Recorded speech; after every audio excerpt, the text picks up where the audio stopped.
দেখুন বন্ধুরা, পারাঠাটা কতটা সফট হয়ে গেছে, একদম হাতে এসে গেছে, দেখেছেন? নমস্কার বন্ধুরা, আমি শিবানী কুকিং চ্যানেলে আপনাদের সবাইকে স্বাগত। আজকে আমি পালং শাকের একটা রেসিপি বানিয়ে দেখাবো। এইটা পালং শাক দিয়ে আজকে আমি যে রেসিপিটা বানাবো ওটা ব্রেকফাস্ট, ডিনার দুটোতেই খেতে পারেন। তো চলুন তাহলে রেসিপিটা শুরু করা যাক। আমি পালং শাকটাকে খুব ভালো করে ধুয়ে বেছে পরিষ্কার করে নিয়েছি, গরম জল করে রেখেছি। এই গরম শাকে এবারে পালং শাকগুলো দিয়ে দেবো।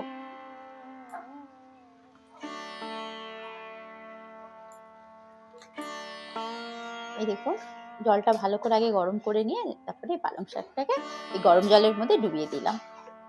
বেশ 5 মিনিট মতন রাখবো গরম জলের মধ্যে। তাতে কি হবে, পালং শাকের যে গ্রিন কালারটা আছে ওটা গ্রিন থাকবে, কালারটা খারাপ হবে না।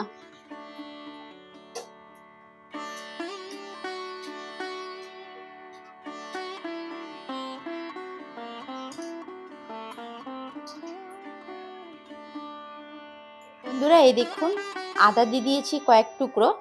আদাটা আপনাদের যদি ভালো লাগে তো দেবেন, নাহলে স্কিপ করতে পারেন। তো আমি একটু আদা দিলাম, আর এই যে 3টে কাঁচা লঙ্কা দিলাম, একটু ধনেপাতা দিয়ে দিলাম।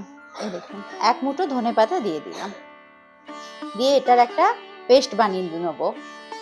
আমি একটু লবণও দিচ্ছি, যেহেতু যখন আমি গরম জলের মধ্যে পালং শাকটা দিয়ে ডুবিয়েছিলাম তখন ওই গরম জলে আমি কোনো লবণ দিইনি, সেই জন্য এখন একটুখানি আমি লবণ দিলাম। এই দেখুন, যেহেতু পরে আবার লবণ লাগবে আর কি, তাই এখন আমি একটু লবণ দিলাম।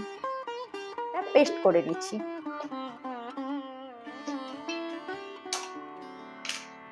এরকম একটা স্মুথ পেস্ট বানিয়ে নিতে হবে পালং শাক আর ধনেপাতার। পালং শাকের পেস্টটা একটা বাটির মধ্যে রেখে দিলাম। আটার মধ্যে লবণ দিয়ে দিলাম স্বাদ হিসেবে, মানে অল্প লবণ দিলাম আর কি আটাতে। রিফাইন তেল দিয়ে দিলাম ময়ানের জন্য।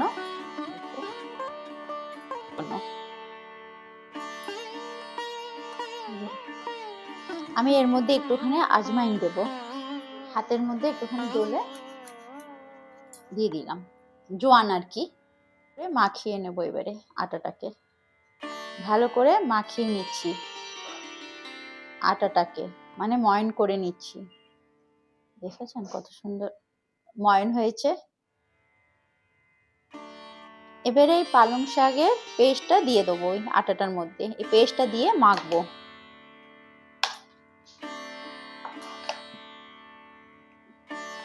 এইটুকু পেস্ট আমি রেখে দিলাম, আমি ময়দা মধ্যে দিয়েও মেখে দেখাবো যে কিরকম হয়, মানে ময়দা দিয়ে পালংয়ের পরাটাটা কিরকম হয় আর আটা দিয়ে কিরকম হয়।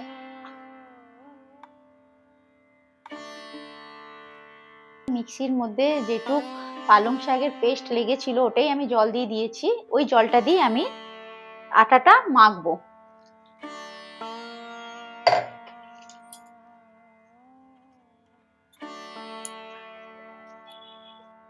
হাতের মধ্যে একটুখানি রিফাইন তেল নিলাম, দিয়ে আটার ডোটার মধ্যে ভালো করে মাখিয়ে নিলাম।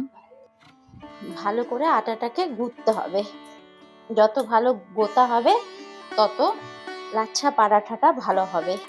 পালং শাকের সিজন তো শেষ হয়ে যাচ্ছে, তাই ভাবলাম আজকে পালং শাকের লাচ্ছা পরাঠা বানিয়ে আপনাদের সাথে শেয়ার করি। দেখুন বেশ ভালো হয়ে গেছে। আমি এটা দিয়ে আটাটাকে কিছুক্ষণ ঢাকা দিয়ে রেখে দেবো। ময়দা দিয়েও আমি পালং শাকের লাচ্ছা পরাঠা বানিয়ে দেখাচ্ছি। শেষ একটু লবণ দিলাম, যে রিফাইন তেল দিলাম, হাতের মধ্যে ডলে একটু আজওয়াইন দিলাম। এই পালং শাকের পেস্টটা যতটা ছিল পুরোটাই দিয়ে দিলাম।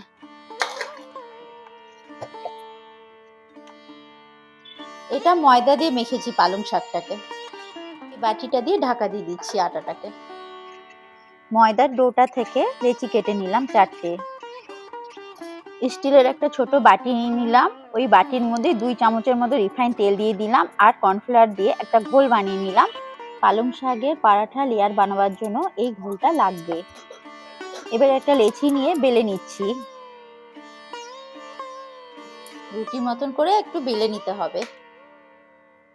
রিফাইন তেলের বদলে ঘিয়ের মধ্যেও কর্নফ্লাওয়ার বা ময়দা মিশিয়েও করতে পারেন। আমি এখানে কর্নফ্লাওয়ার আর রিফাইন তেল মিশিয়ে এই ঘোলটা বানিয়েছি। এবার এই রুটির ওপরে এই ঘোলটা দিয়ে দেবো। এই আটা রুটির ওপরে এই ঘোলটা দিলে পরাঠা লেয়ারগুলো খুব ভালো হবে। এবারে সুন্দর করে লেয়ার দিয়ে দেবো কুচি কুচি করে। এই যে ঠিক এইভাবে যেরকম আমরা মানে এরকম কুচি কুচি করে হলো করে লেয়ারটা দিতে হবে। দেখুন ঠিক এইভাবে এরকম কুচি কুচি করে লেয়ারটা দিতে হবে। এই দেখুন দেখেছেন, এই যে ঠিক এইভাবে লেয়ারটা দিতে হবে। এই দেখুন এইভাবে কুচি কুচি করে লেয়ারটা দিতে হবে। তারপরে এটাকে এই যে এমনি করে ঘুরিয়ে নিতে হবে। এই যে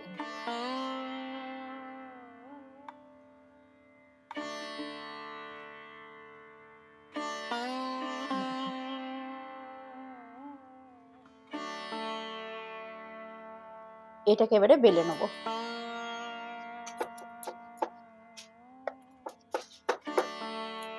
এই যে এই দেখুন খুব সুন্দর বেলা হয়ে গেল।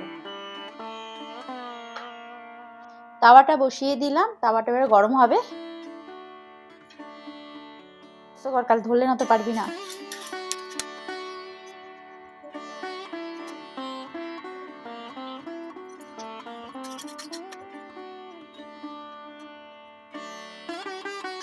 এই পরাঠাটা ভাজা হয়ে গেল, আমি হটপটে রেখে দিলাম। আমি আর একটা বানিয়ে দেখাচ্ছি আপনাদেরকে।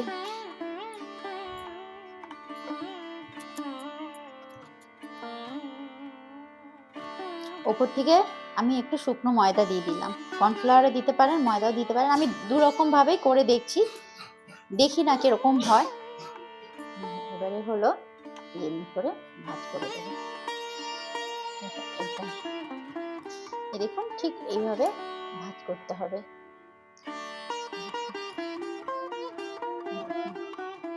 সুন্দর করে ভাজ করে দিতে হবে।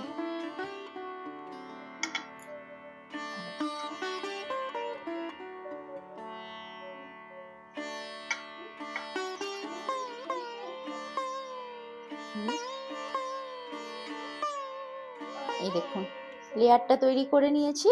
এবারে এটাকে ঠিক এই যে এইভাবে রাউন্ড করে নিতে হবে। এই যে এইভাবে রাউন্ড করে নিলাম।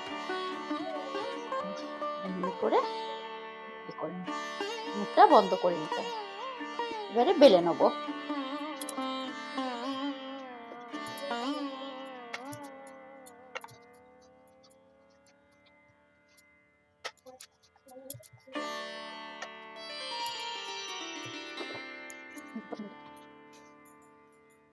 বন্ধুরা খুবই হেলদি ভাবে বানাবার চেষ্টা করছি।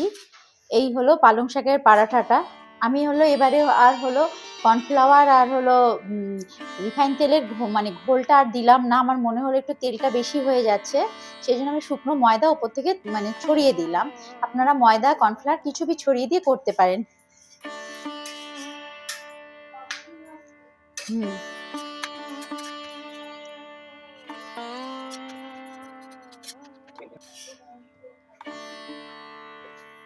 এই পরাটা তো খালিই ভালো লাগবে।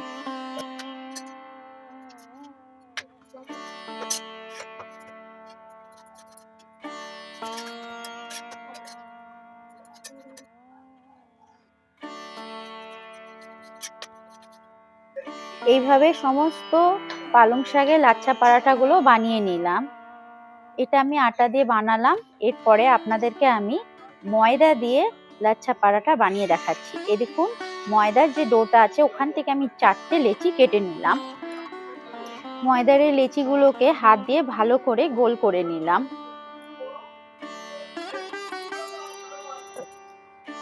এবারে রুটির মতো বেলে নিচ্ছি। শুকনো ময়দা ওই রুটির ওপরে একটু ছড়িয়ে দিলাম।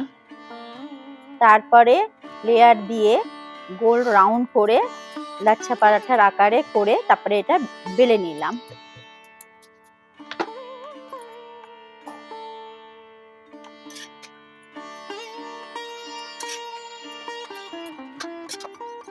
ময়দা দিয়ে এইভাবে সমস্ত লাচ্ছা পরাঠাগুলো করে নিলাম।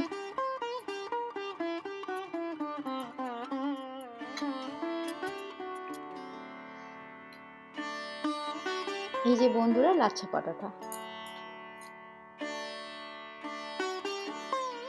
এই দেখুন লেয়ার এসছে। এটা হলো ময়দায় বানিয়েছি পালং শাকের লাচ্ছা পরাঠা, আর আটারও বানিয়েছি। তো চলুন, ময়দাটা একটু বেশি ফোলে দেখলাম আমি, যা আটাটা একটু কম ফোলে, কিন্তু হেলথের জন্য তো আটাটাই ভালো, সেই জন্য আমি আটাটা বেশি করে বানিয়েছি, শুধু আপনাদের দেখাবার জন্য যে ময়দায় আর কি মানে ফোলে বেশি, আর আমি একটু মানে ময়ন কম দিয়েছি। মানে যত বেশি আপনি ঘি বা রিফাইন তেল দিয়ে ময়নটা দেবেন, মানে ময়নটা যত ভালো হবে তত লেয়ারটা ভালো হবে।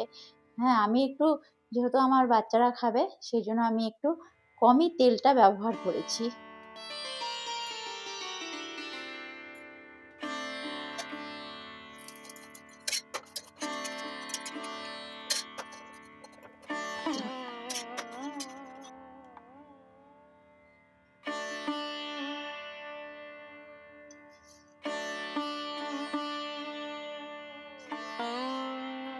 এই দেখুন বন্ধুরা, এই যে ময়দার পরাঠাটার মধ্যে কত সুন্দর লেয়ার এসছে, আর যেহেতু পালং শাক দিয়ে এই লাচ্ছা পরাঠাটা বানিয়েছি তাই পরাঠার কালারটাও একদম গ্রিন এসছে।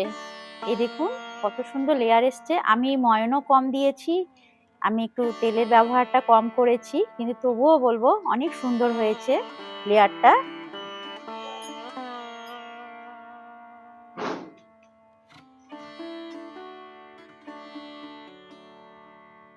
বন্ধুরা এটা আটা পালং শাকের লাচ্ছা পরাঠা, এই দেখুন, দেখুন খুব নরম হয়েছে, দেখুন একদম সফট।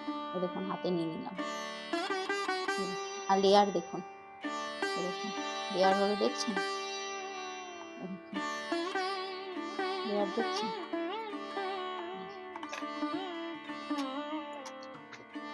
রেডি পালং শাকের লাচ্ছা পরাঠা আটা ময়দা দিয়ে।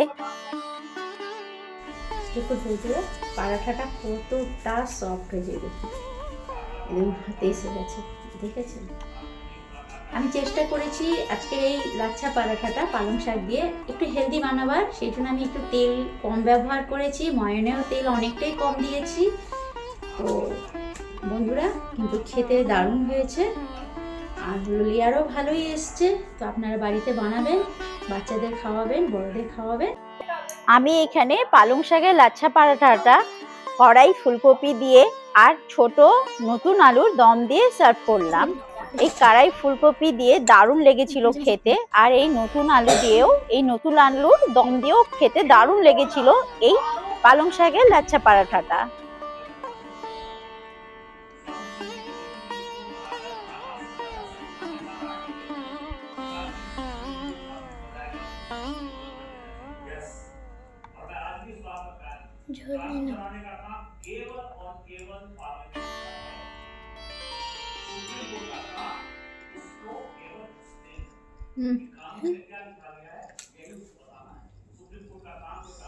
দারুণ হয়েছে বন্ধুরা।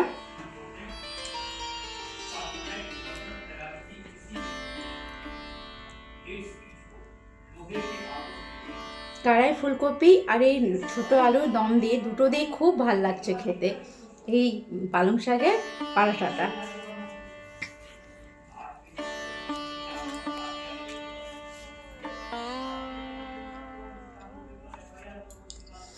তো বন্ধুরা বাড়িতে আপনারা বানাবেন এই পালং শাকের পরাঠাটা। আমি আটা ময়দা দুটো দিয়ে বানিয়েছি, যেটা আপনাদের ভালো লাগবে ওটা দিয়ে ওইভাবেই বানাবেন, দারুণ হয়েছে খেতে। তো বন্ধুরা আজকে যদি আমার এই পালং শাকের পরাঠাটা আপনাদের যদি ভালো লেগে থাকে তো আমার চ্যানেলটাকে নতুন বন্ধুরা সাবস্ক্রাইব করে দিন, একটা লাইক দিন, আর কমেন্টে জানান কীরকম হয়েছে আজকে আমার পালং শাকের পরাঠা। আমি খুবই ঘরোয়া পদ্ধতিতে বানিয়েছি, খুব হেলদিভাবে বানিয়েছি, তেল কম দিয়ে বানিয়েছি, যাতে বড় থেকে ছোট সবাই খেতে পারে, কারোর যাতে কিছু অসুবিধা না হয়। তো আপনারাও বানাবেন। আমি একটু আজমাইন দিয়েছিলাম হজম হওয়ার জন্য, তো আজমাইন তো আমাদের পেটের জন্য খুবই ভালো। তো আপনারা এভাবে বানিয়ে দেখতে পারেন, কোনো মানে গ্যাস অম্বল হবে না এই পরাঠা খাওয়ার পর। তো বন্ধুরা আপনারা সবাই ভালো থাকবেন, সুস্থ থাকবেন, আপনাদের সকলকে অনেক অনেক ভালোবাসা। তো আজকের মতন টাটা, আবার একটা রেসিপির সাথে আপনাদের কাছে চলে আসবো।